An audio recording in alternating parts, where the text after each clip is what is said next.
नमस्कार, मैं अर्पणा संत Singh गृहस्वामिनी international e magazine से आप सभी का हार्दिक स्वागत और अभिनंदन करती हूँ। अध्यात्म हमारे मानसिक स्वास्थ्य और शांति के लिए बहुत ही आवश्यक तत्व है। मानसिक स्वास्थ्य हमारे शारीरिक स्वास्थ्य को भी प्रभावित करता है। इस तरह से अध्यात्म हमारे संपूर्ण व्यक्तित्व को नियंत्रित एवं निर्देशित करता है तथा हमारे सृजनात्मक, रचनात्मक और सकारात्मक गुणों का विकास भी करता है। तो हमारी इस आध्यात्मिक यात्रा में हमारा आज मार्गदर्शन कर रही हैं परम पूज्य स्वामिनी माँ गुरुप्रिया जी। बहुत बहुत स्वागत है माँ हमारे इस मंच पर। और सबसे पहले तो आपके चरणों में प्रणाम मैं प्रेषित करती हूँ और बहुत बहुत धन्यवाद आपको देती हूँ कि आप इतनी व्यस्त हैं आज और फिर भी हमारे लिए और हमारा मार्गदर्शन करने के लिए आपने अपना बहुमूल्य समय हमें दिया। गुरुप्रिया जी परम पूज्य स्वामी भूमानंद तीर्थ जी महाराज की सन्यासिनी शिष्या है जो भगवत गीता और श्रीमद् भगवतम एवं अन्य ग्रंथों पर प्रवचन देती हैं तथा इन्हें बहुत ही सरलता और सहजता से समझने और जानने में हम सभी की सहायता करती हैं तथा इसे अपने दैनिक जीवन में इसमें उल्लेखित जो उपदेश हैं उसको कैसे ग्रहण कर सकें और इसके लिए हमेशा प्रेरित करती हैं। माँ, आज आप एक अध्यात्म की एक बड़ा चेहरा हैं। आपके बहुत सारे शिष्य हैं जो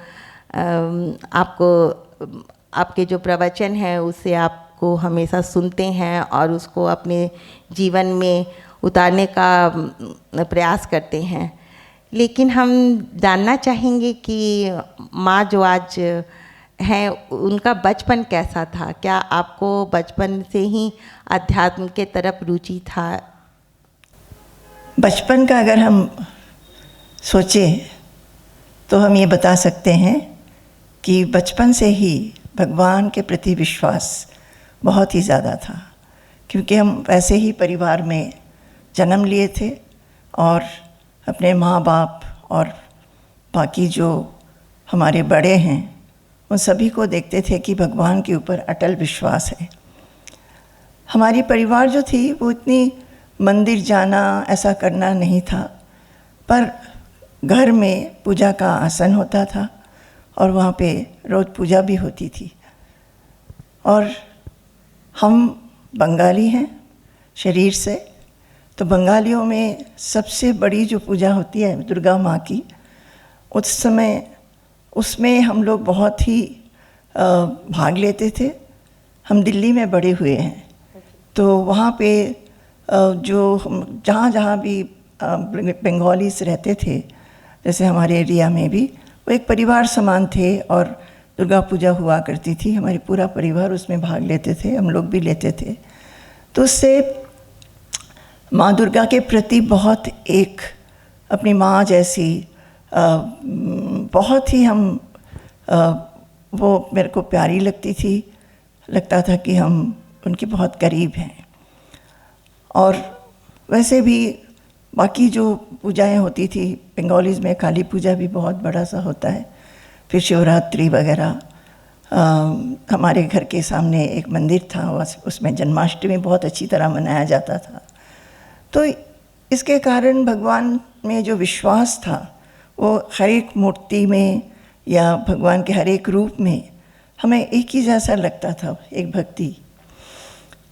पर हम ये कहना चाहेंगे कि उससे भी ज़्यादा एक रिलेशनशिप हमारा भगवान के साथ बन गया था, क्योंकि हमारी माँ ने एक अभ्यास कराई थी हम लोगों में। हम सबसे बड़े हैं और मेरे 2 छोटे भाई हैं।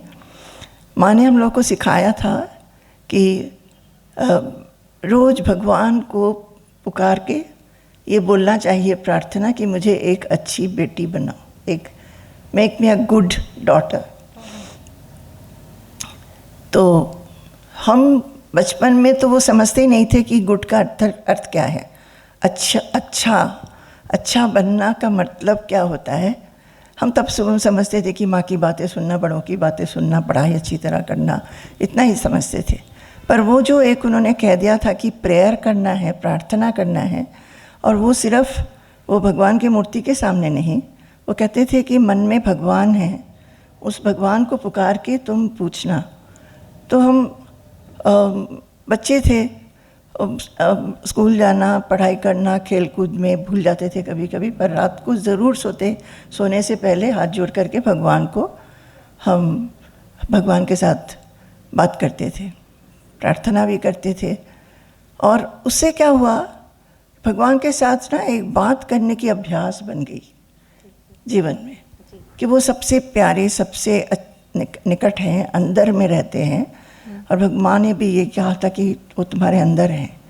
भगवान सब जगह है, ये तो सुनते ही थे, सर्वव्यापी शब्द वो तब पता नहीं था, पर भगवान बहुत बड़े हैं, सब जगह हैं, सभी में हैं, ऐसा करके कुछ सुना तो था, पर वो हमारे अंदर हैं, ये भी एक सचमुच में हम महसूस करने लगे। तो क्या हुआ, जब हम बच्चे थे तब जैसे एग्ज़ाम्स के दिन आने से अगर हमको नर्वस लगने लगा तो हम भगवान को बोलते थे, हमारा उस भगवान को जो अंदर है उनके साथ, कि हम लिखेंगे ना एग्ज़ाम, तब मुझे डर नहीं होना चाहिए, नर्वसनेस नहीं होना चाहिए, कि कभी किसी के साथ कुछ ऐसा हो गया कि किसी फ्रेंड के साथ ऐसी बातें हो गई कि मन में दुख हुई, तो भी भगवान को बोलते थे कि मेरे को दुख हो रहा है। और कभी होता था कि हम ही ने कुछ बोल दिया किसी को, तब हम उसी भगवान को बोलते थे कि मेरे को ऐसा करना अच्छा नहीं लगता है, ये जो है मेरे से चला जाए। तो ऐसा करके जब थोड़े से बड़े हुए तब समझे कि ये प्रार्थना जो माँ ने सिखाया था, अपने आप को अच्छा करने के लिए प्रार्थना करना है, वो सारे बहुत अच्छे अच्छे गुण हैं। और वो गुण जब हम आगे चलते गए समझे कि वो सारे आत्मा के ही गुण हैं, अपने में धैर्य रखना और सबके प्रति एक प्रेम, सबके प्रति सहनशीलता, सहानुभूति और लोगों को हेल्प करना, ये सारा कुछ एक जो अध्यात्म के पथ पर है, आत्मज्ञान के खोज में है, उसके लिए बहुत ज़रूरी है ये सब। ये तब बाद में समझने लगे। तो बचपन में तो हम ऐसे ही थे और हमारा नेचर बहुत ही फ्रेंडली था सबके साथ, और हम सोचते हैं कि वो जो एक सीट था जी, सबको प्यार करना, सबको हेल्प करना, वो तभी से था, शुरू से ही। हो सकता है हम अपने माँ बाप में देखे हैं, बड़ों में देखे हैं। तो ये सब अच्छे अच्छे गुण मेरे में आ गए थे। और एक चीज़ हमको हम बताना चाहेंगे कि ये जब हम कुछ बड़े हुए ना, तो वो जो रोज़ का जो प्रार्थना भगवान के पास साथ था, वो धीरे धीरे हम सोचने लगे, अरे किसको प्रार्थना करना है, कौन से भगवान, शिव है, दुर्गा है, काली है, कृष्ण है, शिव कौन है। तो क्योंकि छोटे थे तो हम जितने गणेश जी हैं, तो जितने रूप भगवान के हैं सबको एक एक प्रणाम दे देते थे सोने से पहले। जी जी। और फिर हम सोचते थे कि इतना कोई अगर छूट तो नहीं गया कोई छूटा तो नहीं, किसी को खराब तो नहीं लगा कि मैंने उसको प्रणाम नहीं किया। फिर जब और थोड़े बड़े हुए ना, जब कॉलेज वगैरह में पढ़ने लगे, तब हमको लगा कि भगवान एक ही है। तो हम उनके चरणों में एक दो चरण को ही हम अपने मन में सोचते थे, हाँ। और उनके ऊपर सिर रख के प्रणाम करते थे। तो दिस हैपेंड टू मी। जी जी। हाँ। और उसके बाद जब हम सचमुच में गुरु के संग में आए, हाँ। और फिर हमें गुरु स्तोत्र जो है गुरु गीता से है, हाँ। वो हमको मिला, सुनने को भी मिला, देखने को भी मिला। उसके वर्डिंग्स जो गुरु गीता में सारे श्लोक जो है ना, तस्मै श्री गुरवे नमः, आज तो आप भी थे जब हम लोग गाना गा रहे थे जी। तो उस गुरु को हम प्रणाम करते हैं। तब हमें लगा कि हाँ, हम तो इतने साल वही करते रहे हैं। हमने सोचा कि ये सारे जो हैं इतने रूप से क्या होगा, वो एक ही जन है जिनके चरणों में हम प्रणाम कर रहे हैं। ये हमने अपना बना लिया था हैबिट। जी जी। और तभी देखा बाद में कि गुरु गीता में शुरू में ही हम प्रणाम करते हैं, गुरु ब्रह्मा गुरु विष्णु गुरुर्देवो महेश्वरः गुरु साक्षात परम ब्रह्म तस्मै श्री गुरवे नमः। उसमें ये बोलते हैं कि गुरु ही ब्रह्मा है, विष्णु है, महेश्वर है, परब्रह्म है, सब कुछ गुरु ही है और उनको हम प्रणाम कर रहे हैं। तो ये सारा ना अपने आप से आपको याद आया होगा कि हम भी तो सभी भगवान को एक बाद में एक ही दो चरण पे प्रणाम करते थे। जी जी जी, बहुत। तो ये हाँ। और वैसे हम एक साधारण एक लड़की जैसे साधारण होते हैं, और खूब सारे फ्रेंड्स भी बहुत सारे थे, अच्छे अच्छे फ्रेंड्स थे, और हम पढ़ाई में भी बहुत अच्छे थे, फ्रेंड्स भी बहुत अच्छे थे। और एक मुझे याद है कि जो हमारे इस क्लास में फ्रेंड्स जिनको अच्छा आता नहीं था, जैसे कि मैथ्स और साइंस वगैरह थोड़ा कठिन होता है ना, जी जी, तो हम उनको बैठ के उनको कराते थे कि सीख लो, ऐसा करके करो। तो वो एक जो हेल्प करने का जो भाव है ना, वो बचपन से था। बहुत अच्छा लगता था किसी को हेल्प करना। इन गुणों के बारे में एक चीज़ हम बोलना भूल गए, वो था कि हमने ना अपनी एक बहुत अच्छी छवि बनाई हुई थी। जी जी, कि जब हम यही सब प्रार्थना भी करते थे और फिर 2 चरणों में करते थे ना, हम समझे कि अपने में बहुत अच्छे अच्छे गुण लाने हैं, तभी हम अच्छा बन सकते हैं। जी। तो जैसे ह्यूमन क्वालिटीज़ होती हैं ना, यूनिवर्सल क्वालिटीज़ जो होती हैं, जी जी, वो था तब सीख गए थे। और हम चाहते थे कि हमारा एक चित्र था मन में कि हम ऐसे एक अच्छा फूल जैसे खिल जाता है ना, सबको इतनी सौंदर्य सुगंध सब देने लगता है, हम भी ऐसे ही होंगे। पर हम देखते थे कि बहुत सिचुएशंस में हम उससे गिर जाते हैं। जैसे मानिए, हाँ, हम चाहते थे कि हम कभी किसी को कटु कुछ शब्द नहीं बोलेंगे, पर कभी कभी हम इरिटेटेड होकर बोल दिए। हाँ, तो तब मन में बहुत दुख होता था और मन में लगता था कि क्यों हमने ऐसा किया। तो एक बचपन से हो और यंग एज से हो, मुझे एक था कि मेरे में सारे गुण, अच्छे अच्छे गुण होने चाहिए, और हम बहुत ज़्यादा सतर्क रहते थे जबकि हम उससे गिर जाते थे। और तब मन में और उत्साह और भी प्रेरणा आती थी कि हमको एक्चुअली ऐसा लगता था कि ऐसी घटना फिर से हो जाए ताकि हम फिर जयी हो जाए। इस बार हमें पराजय हुई है, हम यही घटना आगे फिर से हो जाए ताकि हम उसमें फिर जयी हो जाए और वो गुण हमको मिल जाए। ये बहुत हमें था, और मुझे लगता है कि वो हमेशा ही ऐसा रहा है। जी जी। और हम सोचते हैं कि चाहे बचपन हो चाहे बड़े हो, एक मनुष्य को अपने आप को सुधारने का इच्छा हमेशा ही रहना चाहिए। जी जी। अपने में अगर वो इच्छा रहती है ना, तब सुधर जाता है आदमी। जी। और उसके लिए बहुत ज़्यादा चाह अगर होती है कि हमारे में अच्छे अच्छे गुण हों। जी जी। तो आपकी माँ का दिया संस्कार और आपके अपने विचार और जो सकारात्मक विचार जो आपके बचपन से ही थे, करुणा था हृदय में, लोगों को सहायता करने की जो प्रवृत्ति थी, आज उसी के कारण आज आप एक आध्यात्मिक चेहरा बन के हम सभी के सामने हैं और हम लोग आपका प्रवचन सुनते हैं और बहुत ही मन को शांति मिलती है माँ। तो मेरा दूसरा सवाल आपसे है कि एक साधारण सी स्त्री से आप आज एक आध्यात्मिक चेहरा हैं, तो ये जो आपकी यात्रा है इसके बारे में भी कुछ बताएं ताकि बाकी भी महिलाएं आपसे प्रेरित हो सकें। हमें तो लगता है कि कोई हर एक मनुष्य को साधारण रूप से जो लोग पूजा पाठ में रहते हैं, कि भगवान पे विश्वास में रहते हैं, उससे आगे चल कर के अध्यात्म पथ पे जाना चाहिए। जी हाँ, क्योंकि हम लोग, जैसे हमने भी कहा कि भगवान पे विश्वास था हमारी, और घर में हमने देखा है पूजा पाठ देखा है, कोई त्योहार वगैरह में पूजा वो पर्व जो होते हैं उनमें भी पूजा भाग लिया है, पर उससे भी आगे कुछ है जीवन में, वो बहुत कम ही लोग सोचते हैं जी। और आगे चल के जब हमने शास्त्र वगैरह पढ़ा तो तब देखा कि वो भगवान की अनुग्रह से ही होता है।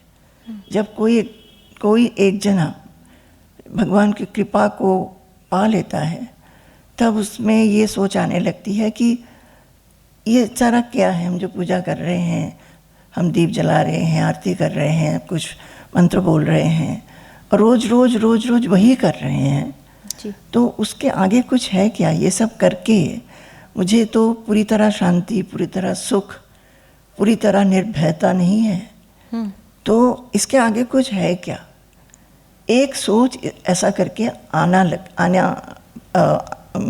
शुरू हो जाता है। होना चाहिए जी। और वो शास्त्रों में कहते हैं कि जब भगवान अपना कृपा किसी के ऊपर देते हैं, जी। जो ऐसा करके विचार करता है तब अपने उस भगवान की कृपा होती है, तब उसको ये सब ज्ञान मिलने लगता है कि जी, हाँ इसके ऊपर ऊपर भी कुछ है।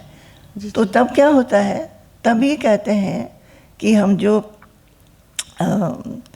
भगवान की आराधना उपासना में जो हम लोग बचपन से, सभी लोग ज़्यादातर बचपन से सभी देखे आ रहे हैं जी, हम लोग भी सभी सभी देखते हैं और उससे बहुत आनंद भी मिलती है, सुख शांति भी मिलती है, पर वो रहती नहीं है। हाँ, उसके वो होते हुए भी अगर कोई भारी दुख आ जाए कि भारी जो हम चाहते हैं वो नहीं मिला, तो उसमें हम लोग मन में बहुत दुखी होते हैं जी। तो उसके बाद जो अध्यात्म का पथ जो है जी। वो यही है खोजना कि ऐसा कुछ आनंद है क्या, ऐसी कुछ स्थिति है क्या जिसमें हम चाहे हमारे साथ कुछ भी हो जाए, हम अपना आनंद और शांति को नहीं खोएंगे जी। उसमें हम अविचलित रहेंगे। तब वो सोच आने लगता है। तो किसके जो कोई अध्यात्म के पथ पर प्रवेश करते हैं, हम पुरुष स्त्री कुछ सभी को करना चाहिए, सभी में होना चाहिए। और तब क्या होता है, वो अध्यात्म के पथ पर चलने लगते हैं। वो क्या है, तब वो बाहर की चीज़ों से हट करके, मुंह मोड़ के अपने अंदर में वो खोजते हैं।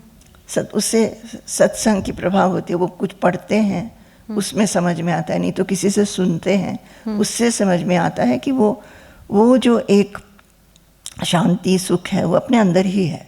तो उसको कैसे पाया जाए, तो उसमें जो उसी को कहते हैं कि अध्यात्म पथ पे प्रवेश करना और आगे बढ़ना। और वो तभी मिलता है जब आत्मज्ञान धीरे धीरे होने लगता है कि आत्मा का ज्ञान, हमारी जो स्वरूप है वो आत्मा है। तो आपने जो प्रश्न पूछा था कि हम एक साधारण घर में थे और साधारण स्त्री, अभी हमारी जो परिचय है एक अध्यात्म सन्यासिनी है। हम अपने गुरु के पास बहुत साल रहे हैं।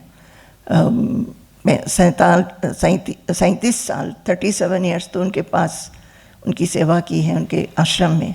उसके पहले से उनको जानते हैं और उनके गुरुदेव जो है उनको भी जानते हैं। उनसे दीक्षा भी, उनके गुरु स्वामी जी के गुरुदेव से दीक्षा ली थी हमने जी। तब हमारी एज कितने होगी, 24 के करीब। 24 साल में ही आपने दीक्षा लिया था जी। तो हम कह सकते हैं कि ये जो अध्यात्म के पथ में जो कोई भी आता है जी, वो तभी आता है जब ये सारा उपासना आराधना करते हुए भी उसके मन में हमेशा एक जैसे कि कुछ अतृप्ति रहती है जी। उसको पूरी तरह तृप्ति नहीं होती है, संतुष्टि नहीं होती है। हमेशा लगता है कि कुछ और जाने और सुने, जिससे मन भर जाएगा, इससे मन में एक आनंद का जो क्या बोलते हैं फौरा सा रहेगा। तो किस कारण होगा ये पता नहीं है। हमारे में जो हुआ वो ऐसा था कि जब हम दिल्ली में बड़े हुए हैं, वहीं पे पढ़ाई किए हैं। जी तो हमने MSc फिज़िक्स की, उसके बाद हम PhD कर रहे थे जी और दिल्ली यूनिवर्सिटी से। जी तो उस समय PhD के समय ऐसा होता है ना, MSc तक तो हमेशा पढ़ते रहे, एग्ज़ाम देते रहे, पढ़ते रहे, एग्ज़ाम देते रहे, बचपन से वही था। हाँ पर PhD में होता है काफ़ी अपने आप को पढ़ना पड़ता है जी, एवरीडे research क्लासेस, करना। ये तो होता नहीं है। जी जी तो उस समय अचानक मेरे में ऐसा एक भाव हुआ जिसको बाद में हम समझे कि उसको वैराग्य कहते हैं। हम समझने लगे कि अरे ये जीवन कैसा है, ये जीवन तो स्थायी नहीं है। जैसे कि हमारे सारे फ्रेंड्स थे, वो एक एक जगह चले गए। एक समय था जब हम सोचते थे हम सभी लोग इकट्ठे हैं और सभी इधर उधर हो गए। और कुछ भी आनंद का होता है तो आज होता है, हम लोग we look forward to that happiness कि वो कुछ होने वाला है, कुछ पर्व आने वाला है, कि कुछ सब लोग मिलजुल के कोई शादी है कि कुछ भी है, सब मिलेंगे, बातचीत करेंगे। एक हम लोग उसके तरफ देखते रहते हैं जी जी पर वो ख़त्म हो जाता है।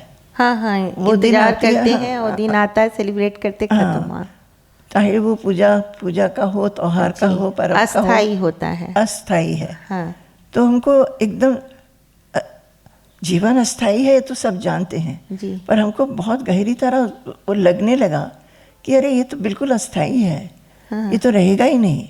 फिर लगने लगा कि इसी तरह हमारे जो प्रियजन हैं वो किसी भी दिन उनका वो निधन हो सकता है। जी तब कैसे करें, तब मन कैसा होगा, कैसे उसको सहन करेंगे।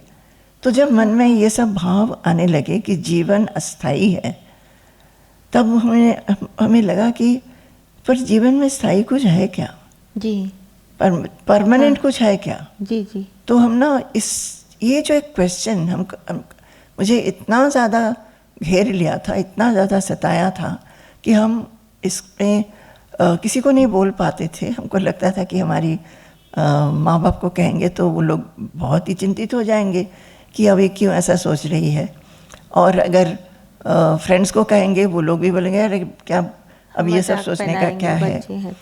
तो किसी को नहीं बोल पाते थे। बाहर से मेरी पूरी जो रहन सहन सब कुछ किसी को नहीं लगता था कि मेरे को एक प्रश्न है जिससे हम बहुत ज़्यादा क्या बोलते हैं, परेशान हैं हम। हाँ।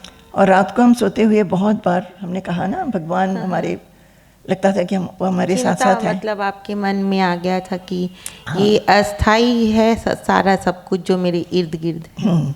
तो क्या है अस्थाई जिसके खोज में आप थे? हाँ, एक अस्थाई कुछ जिससे हाँ, जिससे वो क्या है जी, वो मुझे कोई बताएगा क्या, वो है तो कौन है वो जो बता सकता है मुझे, और हम कैसे उनके पास हम पहुँचेंगे। ऐसी जो भावनाएं थी ना जी। तो हम रात को सोते सोते वो अपने भगवान को पुकार के रोते थे कि कैसे हम इसका हल कैसे होगा, कैसे हमें समझ में आएगा। ये तो मुझे बहुत ही ज़्यादा परेशानी दे रही है।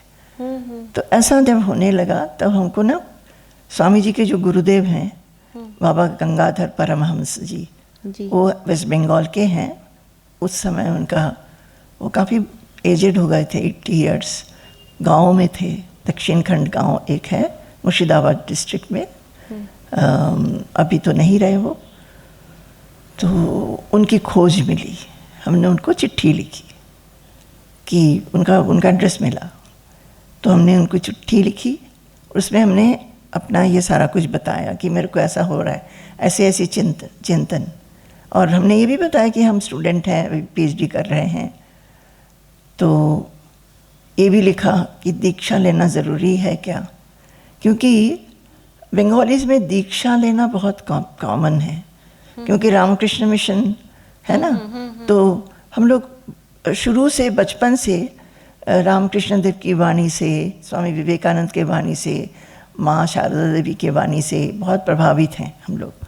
और एक चीज़ और भी हम प्रभावित हैं बंगाली होते हुए, हम पता नहीं हर एक बंगाली होते होंगे, पर हमारे समय में हमारी माँ बहुत बंगाली लिटरेचर में बहुत अच्छी थी, वो भी एमए तक करी थी।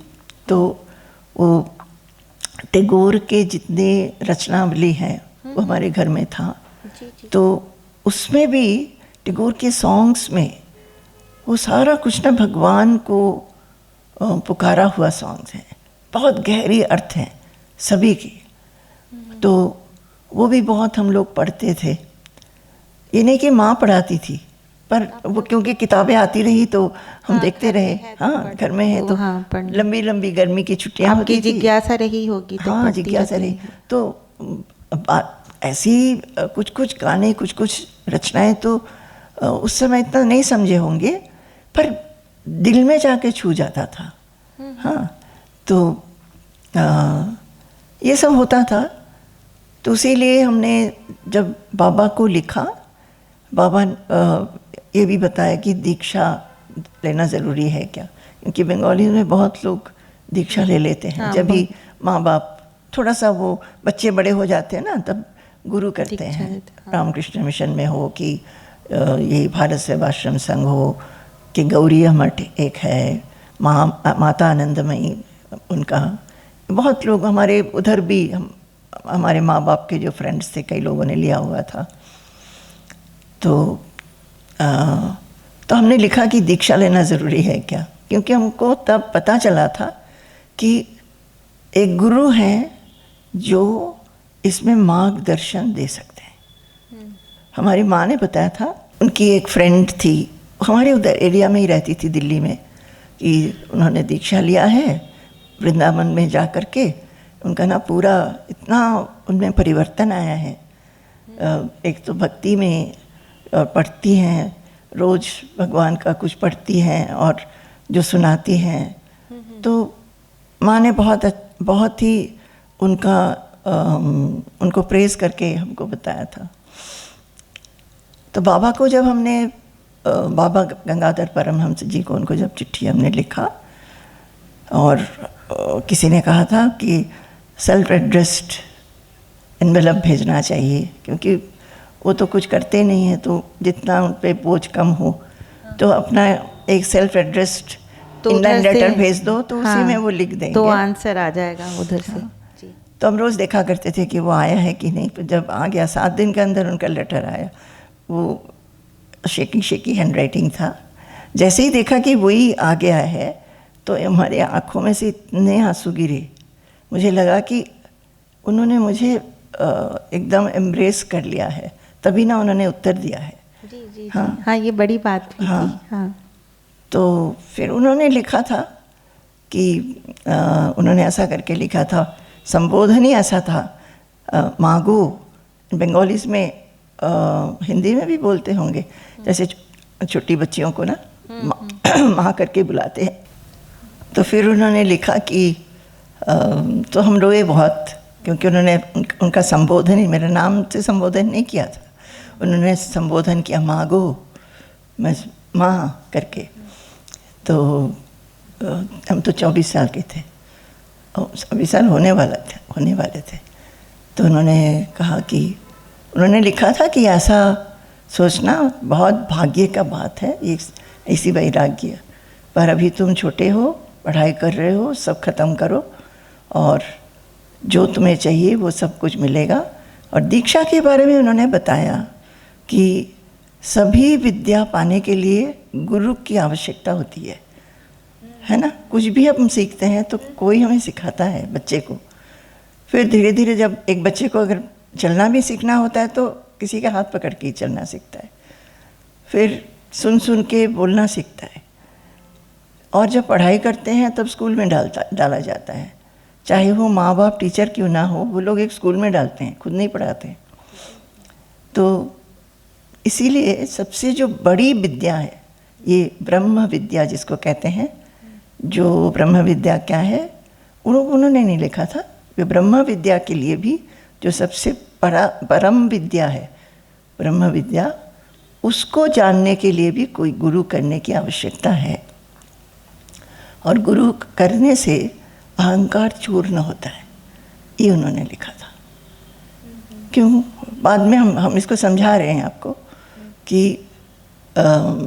गुरु करने की आवश्यकता इसलिए है कि अगर इस पथ पे, अध्यात्म पथ पे कोई चले तो जो उस पथ पे चला है वही तो रास्ता दिखा सकता है ना।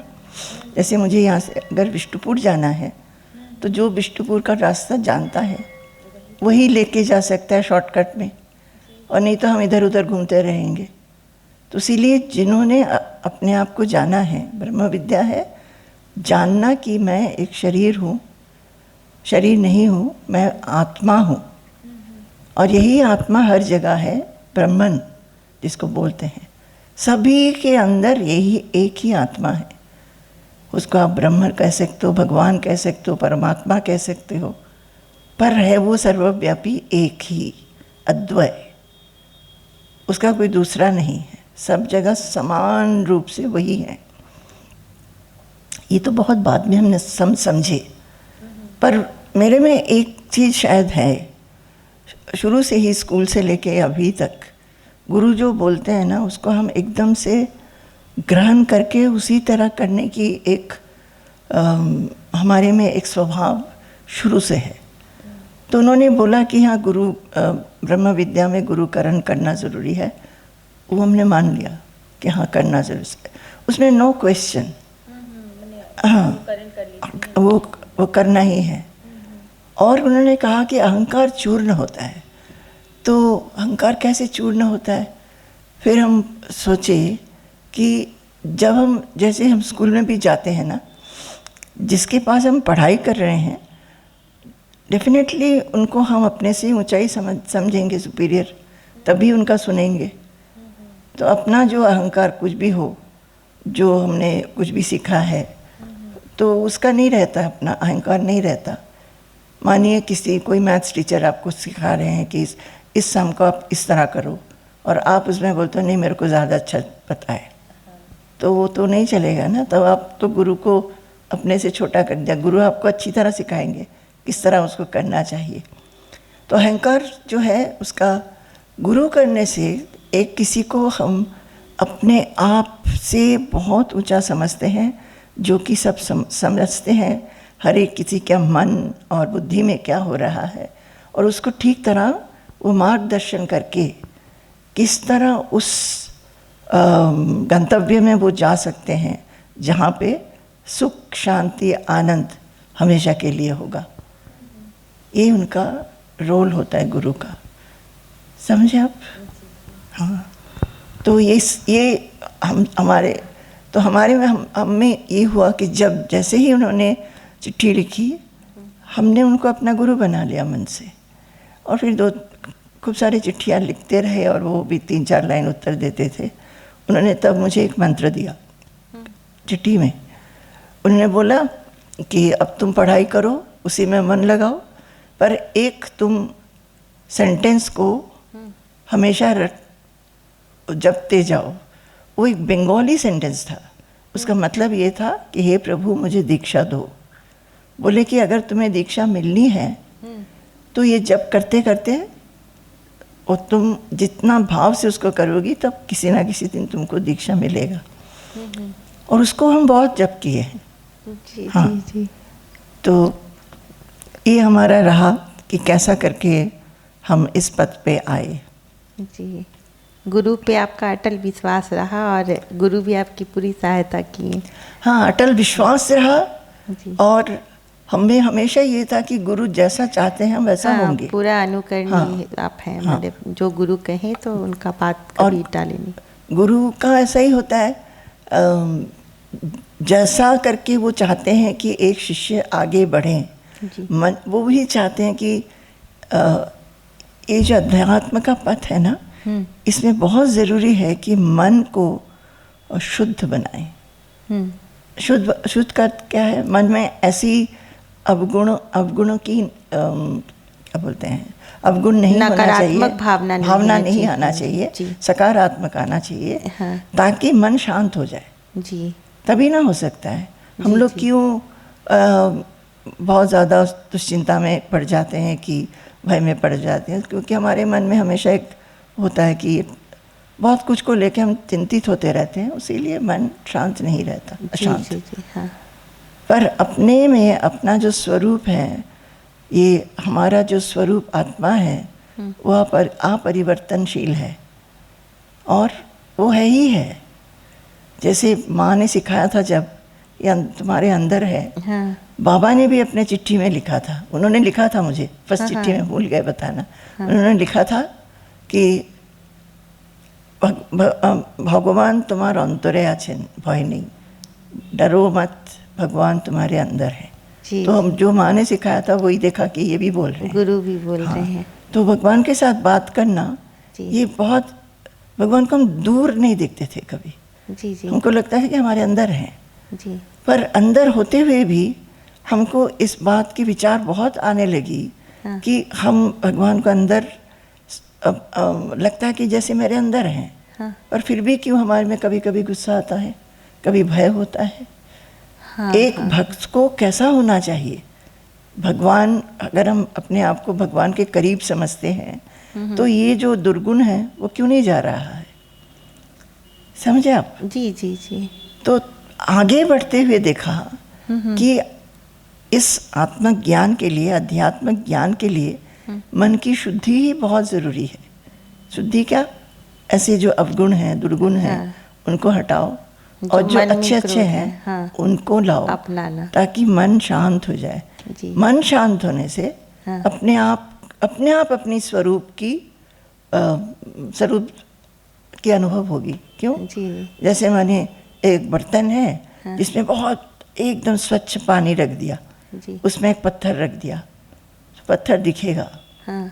आप ऐसा करके झांकेंगे तो आपका चेहरा भी दिखेगा, पर उसी में अगर आप मिट्टी डाल दें तो नहीं दिखेगा। उसी तरह मन में जब हम अशांति मूलक कुछ ना कुछ सोचते रहते हैं तो अपना स्वरूप को हम अनुभव नहीं कर पाते। उसीलिए उसको हटाना चाहिए। और पूरी जो अध्यात्म पथ है, साधना जिसको कहते हैं, वो वही है, अपने मन को शुद्ध करना। हाँ। अब स्वरूप का जो ये हम तो बोलते हैं कि ये शुद्धि करने का जो पथ है ये बहुत अच्छा है, बहुत आनंददायी है। जैसे हम लोग जिस बहुत थके हुए होते हैं, पसीने आए होते हैं, हमको नहाने में कितना अच्छा लगता है। उसी तरह मन की जो शुद्धि है, मन को स्ट्रांग बना, मन की पुष्टि के लिए, मन बुद्धि का पुष्टि के लिए हम लोग को हमेशा विचार करना चाहिए कि क्या हमारे में नकारात्मक है, उसको हटाया जाए। जी। पता नहीं, आपके प्रश्न से हम बहुत दूर आ गए, कहीं और चले गए। लेकिन ये भी बहुत ही मुझे लगता है लाभदायक है जो सुन रहे होंगे, क्योंकि मन की शुद्धि तो अवश्य करना चाहिए ताकि आप आपको जो सत्य की अनुभूति हो सके। तो आप तो बहुत अच्छा बता रही हैं, लेकिन हाँ, मेरे प्रश्न से थोड़ा आप हट गई है। तो हाँ गुरुजी, आपको से फिर आप लोगों का बातचीत होने लगा कि और आप पढ़ाई में मन लगाने लगी, फिर क्या हुआ 24 इयर्स में? फिर वो बाबा के उसमें उसी से हम विवाहित भी हुए। फिर 12 साल हम संसार में थे, हमने कॉलेज में पढ़ाया भी है। उसके बाद लगने लगा कि अच्छा नहीं लग रहा जीवन। तो फिर हम छोड़ के स्वामी जी इतने में बाबा का देह बहुत ही अस्वस्थ हो गए वो। और उनकी अस्वस्थता के समय जब वो बहुत ही अस्वस्थ थे, लग ही रहा था कि अभी देह छोड़ने वाले हैं, तब उसी समय उनके वहाँ पे जा कर के हम भी गए हुए थे और हमारे स्वामी जी भी गए हुए थे। तब बाबा ने स्वामी जी से कहा था कि इसकी जो आध्यात्मिक जो कुछ भी ज़रूरत है साधना के लिए, स्वामी जी ही उसको देखा करें। तो तब से हम स्वामी जी को चिट्ठी लिखने लगे और स्वामी जी हमको गाइडेंस देने लगे। तो धीरे धीरे लगा कि बस छोड़ना है और गुरु के पास रहना है। तो ये तो सबके लिए, सब गृहस्थी में नहीं होगा, पर हम बोलना चाहते हैं कि हर एक को, कोई चाहे पुरुष हो, कोई स्त्री हो, महिला हो, वो उन सभी को अध्यात्म पथ में विचारवान होना चाहिए और सत्संग सुनना चाहिए, ताकि मन में एक ये क्लैरिटी हो जाए कि सिर्फ पूजा करना, सिर्फ मंदिरों में जाना, इससे अपनी सुख शांति जो है वो पूरी तरह नहीं मिलेगी। जी, दुख भी आएंगे, पर अगर हम सत्संग सुनेंगे कि गुरु के पास आएंगे, कोई महापुरुष की बातें सुनेंगे, तब क्या होगा, ये जीवन कैसा है, इस जीवन में जो कुछ भी होगा ऊंचा नीचा, उसमें रहते हुए भी हम किस तरह सुख शांति और अटल रह सकते हैं, वो हम जानेंगे। किस तरह हम सुख और दुख के प्रति समत्व रख सकते हैं, वो जान जाएंगे। ये तो बहुत ज़रूरी है। जी जी, आप बिल्कुल सही कह रही हैं। हाँ। और मेरा तो मानना है कि जैसे महिलाओं को और भी, क्योंकि मैं अक्सर देखती हूँ कि महिलाएं जो हैं घर में पूजा पाठ करने का सारा दायित्व उनका ही होता है, और जैसे वो अध्यात्म से अगर जुड़ जाएं, तो आपने कहा ना कि मन की शुद्धि होती है और मन से जितने भी नकारात्मक भाव हैं उसका अंत धीरे धीरे वो ख़त्म होने लगता है।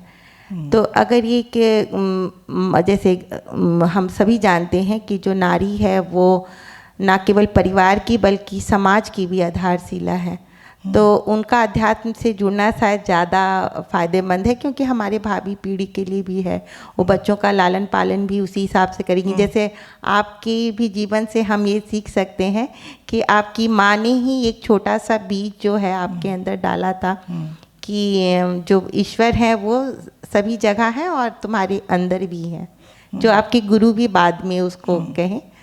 तो ऐसे ही तो आप इस बारे में क्या सोचती हैं माँ? इस बारे में बहुत कुछ कहने का है। सचमुच में हम देखते हैं कि ज़्यादातर लोग उसी में रह जाते हैं कि पूजा पाठ करना, आरती दिखाना, कि दीपक रोज रोज सुबह शाम और थोड़ा बहुत कुछ पढ़ लिया, उसी को अपने जीवन का एक आराधना भगवान के लिए सोचते हैं। जी। और उनको देख के कभी कभी हमने देखा है बच्चों में वो संस्कार आता है, पर कुछ बच्चे जो इंटेलिजेंट हैं वो उनका मीनिंग नहीं समझते। जी जी। और वो सोचते हैं ये क्यों करें, क्योंकि माँ बाप उनको पकड़ के बिठा देते हैं। तो उनमें वो जो कुछ भी माँ बाप कर रहे हैं कि माँ ही कर रही हैं, हाँ, धार्मिक कर्म कांड, हाँ, जिसको कहते हैं, हाँ, तो वो उसमें ना तो कोई रुचि नहीं देखते हैं, रुचि नहीं दे पाते हैं। तो नेचुरली हम आजकल देखते हैं उसमें ये आजकल के बच्चे बहुत ही उससे दूर रहते हैं। हाँ हाँ हाँ, मैं भी देखती हूँ। हाँ, तो इसलिए हम सोचते हैं कि आपने ठीक कहा कि एक माँ के साथ ही बच्चों का ज़्यादा समय बिताना होता है। तो वो तो एक पिता भी कर सकते हैं, पर माँ ही ज़्यादा करती होंगी। तो इसमें हम सोचते हैं, और इतने सालों तक इस अध्यात्म पथ पर रह कर के बहुत लोग आते हैं मिलने। स्वामी जी के बहुत सारे भक्त हैं जो कि हमको भी सब माँ करके आते हैं, प्रश्न पूछते हैं। हम देखते हैं कि अगर महिलाएं रोज का एक रूटीन बनाएं कि थोड़ी देर वो भगवद गीता 1 श्लोक 2 श्लोक पढ़े, और भागवतम भी 1-आध श्लोक पढ़ लें। अगर संस्कृत नहीं पढ़ना आता तो अर्थ समेत किताबें तो मिलती हैं, जी जी, वो पढ़ें जी। और अपने बच्चों को उससे प्रेरित करें। जैसे मानिए भगवद गीता में हो सकता है बच्चे को श्लोक नहीं आएगा, पर कुछ ऐसे आजकल पेरेंट्स हैं, हमने देखा है, जो कि बच्चों को भगवद गीता सिखाने में भेज देते हैं, बहुत कुछ सिखाने में भेजते हैं। पर हम तो चाहेंगे उससे भी बढ़कर, अगर माँ वो समझती हैं कि जैसे भगवत गीता में बोला है समत्व के बारे में, तो समत्व के बारे में क्या है, सुख और दुख ये दोनों आते ही रहेंगे, एक के बाद एक आएगा ही। धर्म ही ऐसा है, जीवन ऐसा है, प्रकृति ऐसी है, जगत ऐसा ही है। सुख दुख, मान अपमान, लाभ नुकसान, ये सब एक के बाद आएगा, बाहरी चोरी। तो ये अगर माँ, एक महिला इसको जानती है और अपने जीवन में उतारती है, बच्चों को समझाती है, तो बच्चों को ना बहुत ही फ़ायदा होगा। जैसे भगवत गीता में बोला है, भगवत गीता की ज़्यादा जिक्र इसलिए कर रहे हैं कि वो सभी के घरों में होते हैं। जी जी। तो जैसे ये है, उसमें बताया है कि किसी भी कर्म में संग नहीं होना चाहिए, आसक्ति नहीं होनी चाहिए। हम लोगों को काम किस तरह करना चाहिए, कृष्ण ने अर्जुन को बताया कि काम बहुत अच्छी तरह करना चाहिए, अच्छी तरह करना चाहिए, और पर उसके साथ एक आसक्ति नहीं होनी चाहिए। मुक्त संग। आसक्ति क्या है कि मुझे यही काम करना है, यही मुझे अच्छा लगता है, हम इसी को करेंगे, कि यही नौकरी मुझे चाहिए, कि इसी फलाने कॉलेज में ही मुझे दाखिल होना है, मुझे इंजीनियरिंग ही करना है। ऐसा एक इच्छा होना तो ठीक है, उसके साथ साथ उसके लिए जो पढ़ाई जो किया जा रहा है अच्छी तरह किया जाए।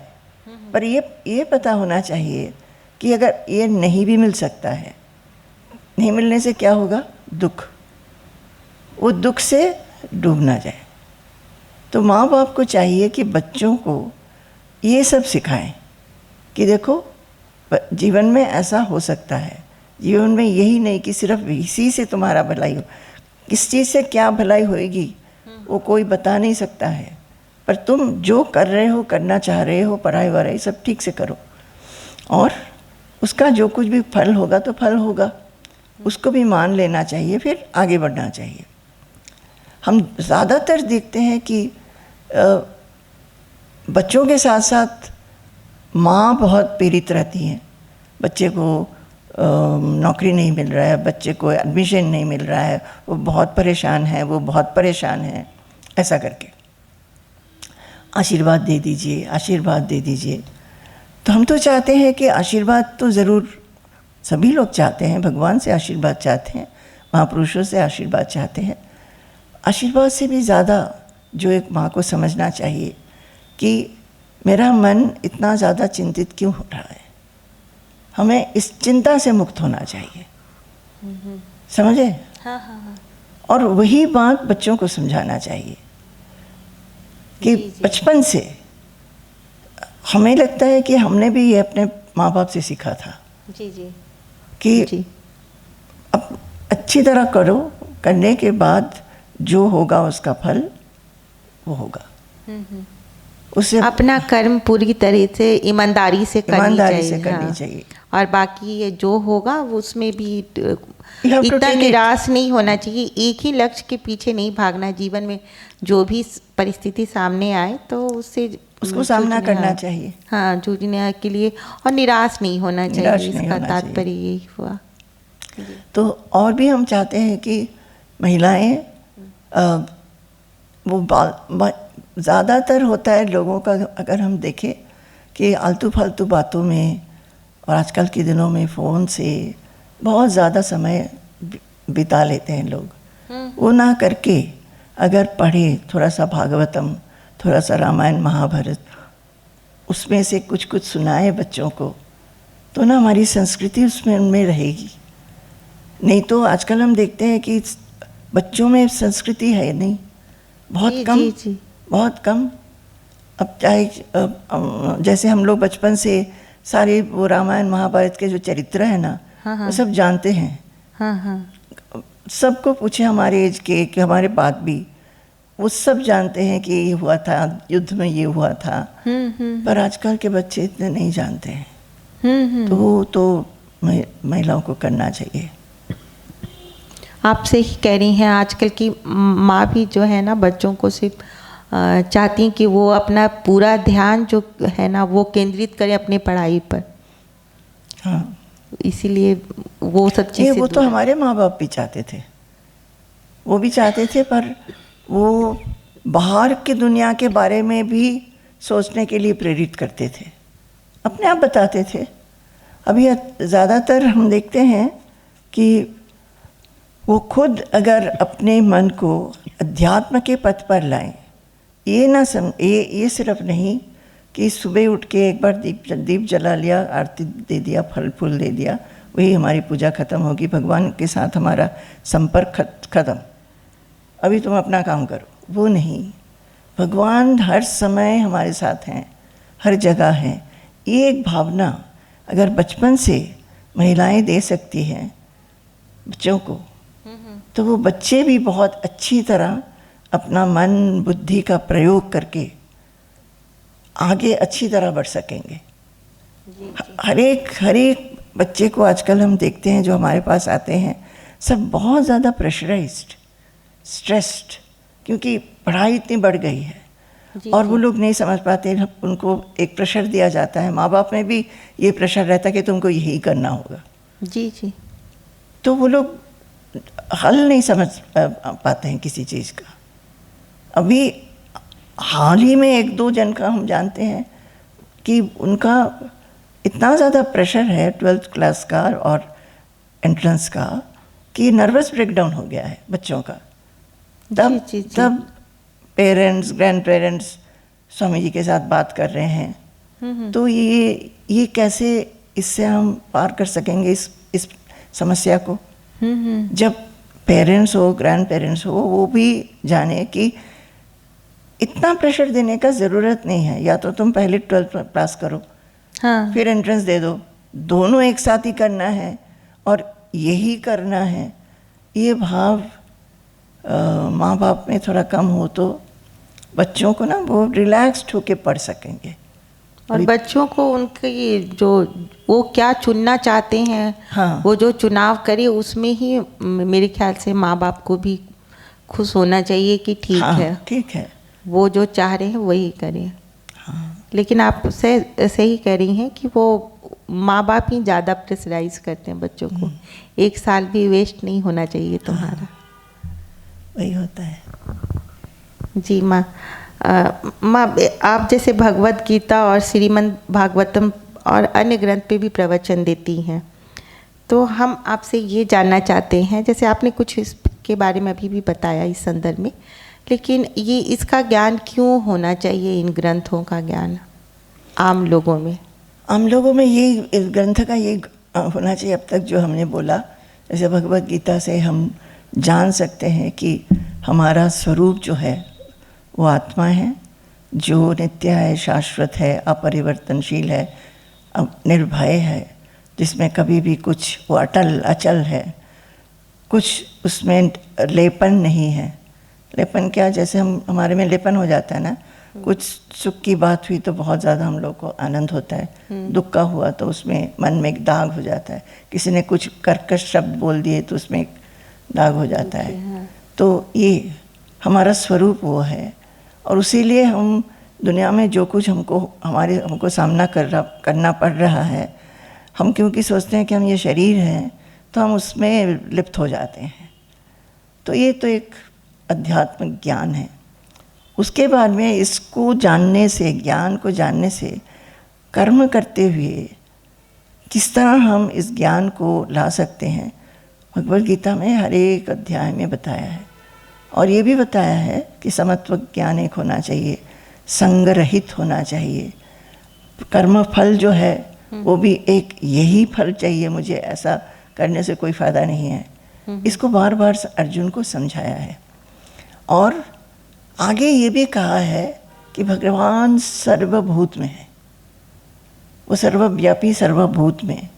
और सबसे ज़्यादा मुझे लगता है भगवान ने जो कहा है वो है, हम समझते हैं कि हम भक्त हैं, पर भगवद गीता में अर्जुन को कृष्ण ने बताया भगवान के भक्त जो हैं उन भक्तों में ये सारे गुण होने चाहिए। लिस्ट कर दिया है उसमें। सबसे पहले क्या है? अद्वेष्टा सर्वभूतानां। किसी भी प्राणी से द्वेष ना करो। तो ऐसे गुण जो हैं जिसमें है वो मेरा भक्त, उसको हम बहुत पसंद करते हैं। तो हमें लगता है कि सबको जानना चाहिए कि भगवान को, हम भगवान की भक्ति करते हैं, भगवान को पूजा देते हैं, सब व्रत रखते हैं, उपवास रखते हैं, हमने भक्ति का चरम कर दिया है। पर वो नहीं है। भगवान बोलते हैं कि जिसमें ये गुण हैं उसको हम पसंद करते हैं। वो जरूर पढ़ना चाहिए। ज़रूर पढ़ना चाहिए। वो है 12th चैप्टर, ज़रूर पढ़ना चाहिए। अद्वेष्टा, हम कुछ बोल रहे हैं, अद्वेष्टा सर्वभूतानां, जो किसी को द्वेष नहीं करता। मैत्र, सबके साथ मैत्री होनी चाहिए। हाँ, सबके साथ फ्रेंडलीनेस। हम लोग को होता है क्या? किसी के साथ कुछ हो गया बस हमको मुंह मोड़ के दूसरे तरफ चले जाते हैं, है ना? घर में भी होता है, बातचीत बंद हो जाती है, हस्बैंड वाइफ की बातचीत बंद हो जाती है। तो इसको कैसे करेंगे? ये गुण लाना चाहिए। हम बता रहे थे ना, बचपन से मुझे था कि गुण हो। बाद में तो देखा कि ये सारे गुण हैं जो कि भगवान चाहते हैं। समझ में आए आपको? जी जी जी। और फिर करुणा एवं च, करुणा होनी चाहिए सबके प्रति, सबके प्रति करुणा। चाहे वो एक मनुष्य हो, एक एनिमल हो, पक्षी हो, सबके प्रति। तो अपने परिवार के लिए सिर्फ नहीं, हाँ, सभी के लिए। गृहस्थ धर्म बताया है, भागवत आप बता रहे थे ना क्यों पढ़ना चाहिए। हाँ। गृहस्थ धर्म कैसे पालन करना है वो बताया है कि अपने लिए जितना ज़रूरी है उतना ही खर्च करो, उससे ज़्यादा नहीं, बाकी सब बांटो। और चींटी तक को बांटो, चींटी को भी कुछ खाना दो। हाँ। तो इसमें मन की शुद्धि, मन की विस्तृति इन ग्रंथों को पढ़ने से आता है। फिर क्या बोलते हैं? मैत्र करुणा एवं च निर्ममः निरहंकारः। ममता नहीं होना चाहिए। हम लोग ममता से बंध जाते हैं, बच्चों के प्रति, परिवार के प्रति, और कुछ सोच ही नहीं सकते। और अहंकार होता है कि मैं ये हूँ, मैं वो हूँ, मेरा ये क्वालिफिकेशन है, मेरे पास इतने पैसे हैं, मेरे पास इतने घर हैं कि कार हैं, मैं देखने में बड़ी सुंदर हूँ, है कि नहीं? छोटा चीज़ बड़ा चीज़ सभी में अहंकारी करते हैं कि हम ये बहुत अच्छा एफिशिएंट हैं हम। तो अहंकार नहीं होना चाहिए जी। निरहंकार सम दुख सुख, सुख और दुख में सम होना चाहिए, एक जैसे होना चाहिए। क्षमा करना चाहिए। कोई भी कुछ गलती कर दे तो क्षमा कर दो। उसको दिमाग में रख के बहुत दिन तक उसको सोचना नहीं कि उसने ऐसा कर दिया था, ऐसा बोल दिया था। संतुष्ट सततम योगी, संतुष्ट सततम, हमेशा संतुष्ट रहना चाहिए। कैसे? ये सारा कुछ भगवान की रचना है। ये जगत हमने तैयार नहीं किया, हमारी शरीर हमने तैयार नहीं किया, हमारे हाथ पैर, सेंस ऑर्गन्स, मन, बुद्धि, सब कुछ भगवान का दिया हुआ है। कुछ भी हम लोग तैयार नहीं कर सकते। कैसा ग्रोथ होगा हमारी शरीर की, कैसी ग्रोथ होगी वो भी नहीं जानते हैं, है ना? उसी तरह ये पूरे जगत में पेड़ पौधे और आकाश में जितने चंद्रमा है, सूर्य है, नक्षत्र हैं, सब कुछ, फूल फल सब कुछ किसी एक जो शक्तिधर जो हैं, ओमनी प्रेजेंट, ओमनीपोटेंट, और क्या बोलते हैं, जो सर्वज्ञ हैं, सर्वशक्तिमान हैं और सर्वव्यापी हैं। भगवान को यही कहा जाता है ना, सर्वव्यापी, सर्वज्ञ और सर्वशक्तिमान। वो सर्वशक्तिमान सब करा रहे हैं। और हमको ये समझ के चलना चाहिए कि जो उन्होंने दिया है कितना ग्रेटफुल होना चाहिए उनके लिए। रोज़ जो हमको खाना मिल रहा है, माने यहाँ पे हम आपके साथ बात कर रहे तो आपको बोल रहे हैं, खाना मिल रहा है, कपड़ा मिल रहा है, छत है, गाड़ी है, सब कुछ है। पर भगवान को याद करके एक थोड़ा सा भी उनके प्रति कृतज्ञता हम व्यक्त नहीं करते हैं। ये सब कुछ सिखाना चाहिए बच्चों को। जन्मदिन में लाके गरीबों को बांटो, क्या होगा? हमारे पास बच्चे आते हैं तो हमें वही बोलते हैं, तुम ना माँ बाप को बोलना कि माँ मुझे इतना सारा नहीं चाहिए, चलिए हम कहीं और बच्चों को खिला के आते हैं कि कपड़े दे के आते हैं। ये सिखाना चाहिए, तभी ना वो ममता शून्य होगा। मेरा बच्चा मेरी बच्ची उसकी बर्थडे, तो जो आसपास के लोग हैं जो रोज़ खाते हैं उन्हीं को खिलाओ। हाँ, है ना? तो भगवान क्या बोल रहे हैं? जिनमें ऐसी विस्तृति है मन की, उसको हम पसंद करते हैं। और मन और बुद्धि मेरे में रखो। मन में बुद्धि क्या है? आरती दिखा रहे हैं, दीपक जलाया है, फल फूल निवेदन कर दिया है, पर मन और बुद्धि से कुछ और सोच रहे हैं। है कि नहीं? जब पूजा करते भी हैं तो मन और बुद्धि को ही और लगाते हैं। कब खत्म होगा पूजा तो मुझे जाना पड़ेगा, हाँ इसके बाद ये काम करना है। मन और बुद्धि से सोचना चाहिए कि हे भगवान मैं आपका हूँ, आप मेरे हैं, बस। ये एक सोच बार बार सोचा जाए, बच्चों को बताया जाए और अपने आप भी सोच के काम किया जाए। खाना बनाते समय, बाजार जाते समय, ऑफिस जाते समय, ये जो हमारी इंटरव्यू ले रही हैं वो भी आप कर पा रही हैं क्योंकि भगवान ने आपको वो कैपेबिलिटी दिया है जी, एक मौका बना दिया है। वो सोच के करना चाहिए। ठीक है? और कुछ? बहुत देर हो गया जी, बहुत अच्छा लग रहा है माँ, और मन कर रहा और बहुत कुछ जाने। हम लोग तो बहुत ही अज्ञानी हैं। और जैसे आपने कहा गीता के बारे में, तो वो तो एक तरह से मुझे लगता है कि मनोवैज्ञानिक रूप से उसमें सब कुछ लिखा हुआ है, कैसे मानसिक शांति आपको मिलेगा और आप जीवन के हर क्षेत्र में कैसे सफल हो सकते हैं, और ये जीवन शैली कैसे आप अपना सकते हैं। शायद मैं जितना अभी तक समझ सकी हूँ आपसे। गीता एक बुक ऑफ लाइफ है। जी। और गीता को सभी सोचते हैं कि ये एक रिलीजियस बुक है। है नहीं जी। वो कैसे जीवन को अच्छी तरह बिताया जाए जी, वही है। वो सबको पढ़ना चाहिए। वो हम जानते हैं किसी परिवार है, वो लोग सत्संग इस तरह करते हैं, जो माँ बाप और बच्चे 1 घंटा समय सुबह या शाम को बैठ जाते हैं, इकट्ठे पढ़ते हैं जी। और पढ़ना भी वो नहीं कि सिर्फ रीडिंग लगाना, सोचना, थोड़ा डिस्कस करना, इसको हम कैसे जीवन में ला सकते हैं। जी वो तो अपने परिवार में ही हो सकता है, रोज ना हो सके संडे को हो सकता है।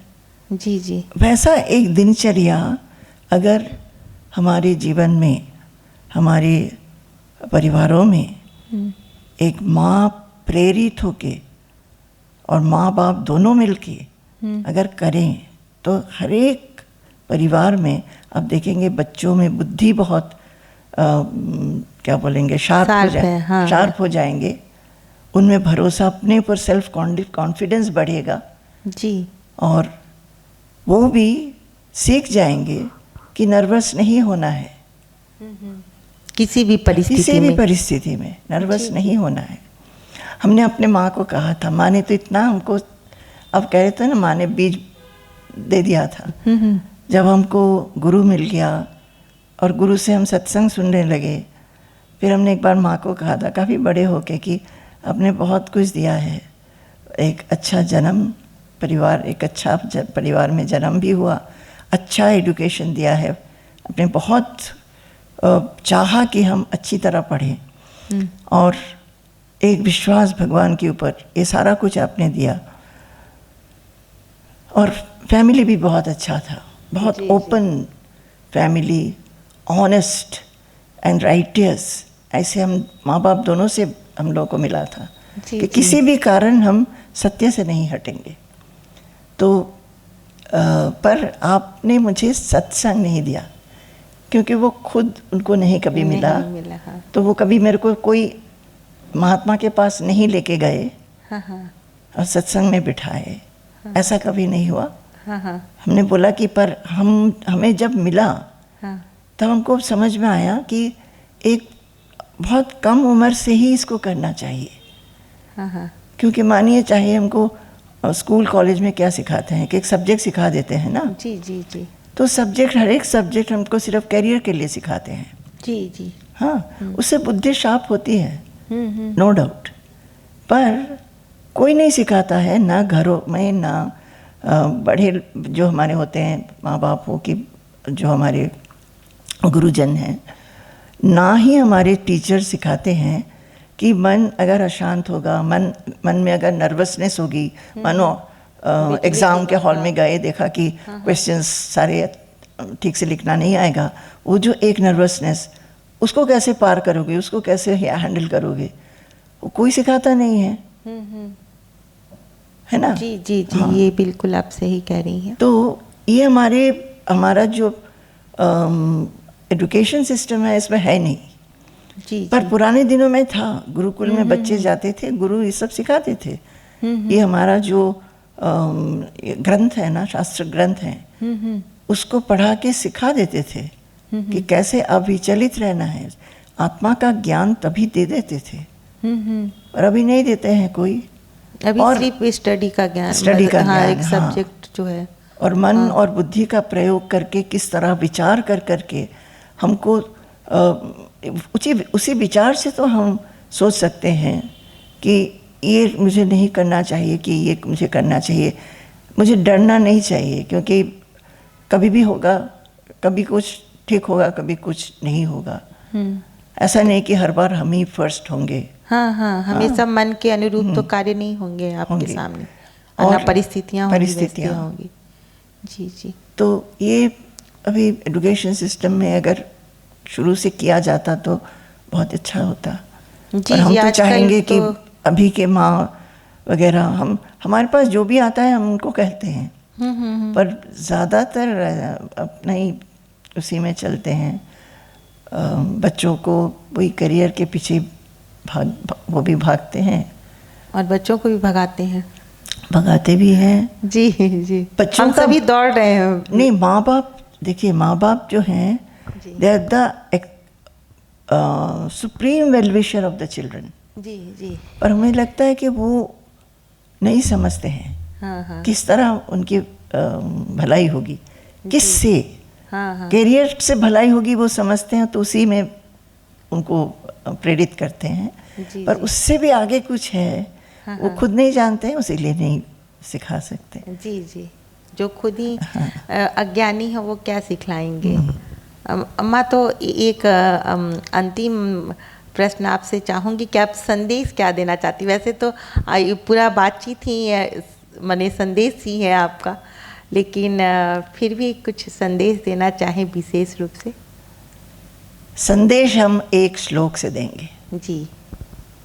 हम सबको ये कहना चाहते हैं कि हमेशा याद रखें कि भगवान सर्वव्यापी हैं, हर जगह हैं, हमारे अंदर हैं, और उन्हीं से प्रेरित होकर हम सब कुछ कर पा रहे हैं। हमारा बोलना, चलना, बात करना, लिखना, जो कुछ भी कर्म हम करते हैं उन्हीं से प्रेरित होकर करते हैं, कर पाते हैं। जब वो हमारा अंदर में जो हमारे सब कण कण को उन्होंने संजीवित कर रखा है, वो नहीं करेंगे, हम लोग नहीं रहेंगे। तो ये बात कभी नहीं भूलना। एक श्लोक है जो याद रखने से बहुत अच्छा होगा, जो हमें बहुत प्रिय है। सिर्फ प्रिय नहीं, बहुत हमें प्रभावित किया है। वो है, लोकेश चैतन्यमयादिदेवा श्रीकांत विष्णु भवदाज्ञयैवा प्रातः समुत्थाय तव प्रियार्थं संसारयात्राम् अनुवर्तयिष्ये संसारयात्राम् अनुवर्तयिष्ये। इस संसार में रहते हुए हमें हमेशा लगना चाहिए कि भगवान से ही हमारा उद्भव है। उन्होंने सब ये जगत जो है उसकी सृष्टि की है और हम लोग इस जगत में हैं, हमारी सृष्टि भी उन्होंने किया है। तो इसमें एक भक्त वो भगवान को बुला बुला के पुकार के बोल रहे हैं, बहुत नामों से बुला रहे हैं। कब हम बहुत नामों से बुलाते हैं? जब कोई प्रिय लगता है ना, उनको बहुत नाम दे देते हैं। तो इस भक्त के लिए भगवान बहुत प्रिय हैं। वो भक्त भगवान को बुला रहे हैं, हे लोकेशा, आप जो हैं, जो पूरी जो ये पृथ्वी है, जगत है, सब लोग के आप ईश हैं, भगवान हैं। चैतन्यमय, आप चैतन्यमय हैं, उसीलिए सब कुछ चल फिर रहे हैं। सूरज की उदय होती है, अस्त होता है, उसीलिए चंद्रमा, उसी तरह नक्षत्र, उसी तरह पेड़ पौधे फूल फल सब होते हैं। हम लोग भी जो मनुष्य, और कितने सारे प्राणियां हैं, सबका जीवन, मेरा भी। और आदि देवा, आप सबसे पहले की देवता हैं। श्रीकांत विष्णु, आप लक्ष्मी देवी के पति हैं। भवद आज्ञैव प्रातः समुत्थाय, आपके आज्ञा से ही हम सुबह जगते हैं। ये बहुत इम्पोर्टेंट है। हम रात को सोते हैं, बिस्तर पे लेट जाते हैं, तकिया के ऊपर हमारी सिर रखते हैं, पर किस समय हमारी आंखें बंद होंगे वो हमारे कंट्रोल में नहीं है जी। और किस समय सुबह हमारी आंखें खुलेंगी वो भी हमारे कंट्रोल में नहीं है कि नहीं? तो कौन कर रहा है ये? इतनी छोटी बात है। इसको याद रखने से हमारी जो एक कनेक्शन जो है, जो हमको चला रहे हैं, उसकी स्मरण अपने आप हो जाएगी जी। हाँ, तो जब हम सुबह जग जाते हैं, आंखें खुल जाती हैं, तो उसका मतलब उन्होंने एक दिन और दिया है मुझे, और उस दिन में बहुत कुछ काम दिया है। कुछ काम हमें अच्छा लगेगा, कुछ अच्छा नहीं लगेगा, कुछ इंटरेक्शंस हमें अच्छी लगेगी, कुछ अच्छी नहीं लगेगी। हाँ, कभी कभी किसी को बहुत दुख में डाल देते हैं, कभी कभी किसी को बहुत कुछ आनंद में डाल देते हैं। सबके लिए जीवन यात्रा है। पर ये जो जीवन यात्रा है, इसमें हमें ये सोचना चाहिए कि आपकी दी हुई जीवन यात्रा है, संसार यात्रा है। आपने मुझे, मेरे आंखें खुल दी है, उसीलिए मेरा संसार यात्रा आज ये है। आपको हम भूलेंगे नहीं। तो जो कुछ भी हम करेंगे, आपकी प्रिय के लिए करेंगे, आपकी प्रीति के लिए करेंगे। जैसे होता है ना, एक माँ एक बच्चे के लिए काम करती है, बहुत कुछ करना पड़ता है। हो सकता है माँ को बहुत सुबह उठ के बहुत काम करता है, घर में सास ससुर हैं बुरे, उनकी देखभाल और भी कितना काम करना पड़ता है। पर वो बच्चे के लिए जो कुछ भी करते हैं, कि संसार के लिए जो कुछ भी करते हैं, वो संसार को याद रख के करती है कि ये मेरी संसार है और इसके कारण हम कर रहे हैं। उसी तरह वो प्रियता जो है भगवान के ऊपर रखें, और आपने दिया, आपने जीवन दिया है, उसीलिए आपके लिए हम कर्म कर रहे हैं, आपकी प्रीति के लिए। ये बात याद रखें हर समय, हर एक स्थिति में। और चारों ओर वो हैं, हमें घेर के रखे हैं, अपने आलिंगन में रखे हैं, क्योंकि वो सर्वव्यापी है। तो उनके आलिंगन के बिना कहाँ क्या है, ये बात जी हम भूल जाते हैं ना। जी हम भूल जाते हैं। हम भूल जाते हैं। हम बच्चों के आलिंगन में आना चाहते हैं, पति पत्नी अपने आलिंगन में आना चाहते हैं जी। पर जिसके कारण, जिसके आलिंगन द्वारा हम हैं, वो आलिंगन ही भूल जाते हैं जी। बहुत अच्छा, बहुत ही सुंदर संदेश और सार्थक भी। और हम ख़त्म करने से पहले ये बताना चाहते हैं, जो कुछ भी हम बोले हैं, अपने गुरु से सीखे हैं। जी। सुन सुन के हम हमेशा चाहे हैं कि जैसे हमारे गुरु चाहते हैं हम उसी तरह हों, जो वो कराना चाहते हैं हम उसी तरह करें, और उनका जो कुछ भी गुण है वो लेने को भी बहुत कोशिश करते हैं। पूरी तरह सफल नहीं हुए जी। पर करते हैं। जी। अभी भी आपको लग रहा है कि आप सफल नहीं हुई हैं, और हमें लग रहा है कि आप खुद ही एक ज्ञान की सागर हैं, और हम बस आपके पास आके खड़े हुए हैं, सागर के किनारे जाके खड़े हुए हैं, और कुछ बहुत आनंद आ रहा है। बहुत ही अच्छा और सार्थक बातचीत रही माँ आपसे बात करने का, लेकिन समय की अपनी बाध्यता है तो ये बातचीत को तो हमें बंद करना ही पड़ेगा फिलहाल। लेकिन मैं चाहूँगी कि आप लोग माँ को सुने, और माँ ने एक बहुत ही सुंदर सुंदर संदेश और सार्थक संदेश दिया है हम सभी को, जो हमारे जीवन के लिए बहुत ही आवश्यक है।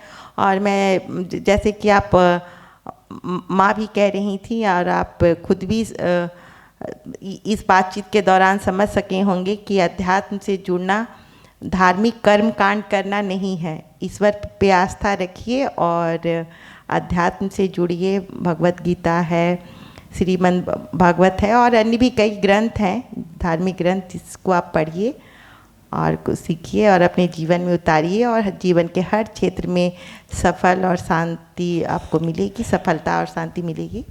इसके साथ ही बातचीत को हम ख़त्म करते हैं।